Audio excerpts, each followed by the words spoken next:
তামাশা, শুধু তামাশা। মুসলমানের কোটি কোটি যুবক স্বাভাবিক সুস্থ ছেলের মাথায় বেঈমান ব্রেন ওয়াশ করে এটা ঢুকায় দিছে যে তোর জিন্দিগি কি কাজ, তোর জিন্দিগি হলো যেখানে যা পাবি শুধু ছবি তুল।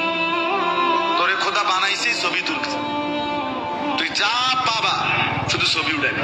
বেড়া, বেড়ি, কুকুর, বিড়াল, শুকর, সাপ, বিচ্ছু, কেচ্চা, পিঁপড়া, মশা, মাছি, জোয়ান, বুড়ো, সুন্দর, কালা, চিকন, মোড়া, হ্যাংলা, পাতলা, যেটা পাস সোজা শুধু ছবি তুল। তোমারে বানাইছেই ছবি উঠাইতে। আমারে বানাইছে মোবাইলের জন্য, আর মোবাইল রে বানাইছে আমার জন্য। খালাস, আমার জন্ম সার্থক, আমি যে মোবাইল টিপতে পারছি। আমারে বানাইছে তো মোবাইলের লেগে, মোবাইল রে বানাইছে আমার লেগে।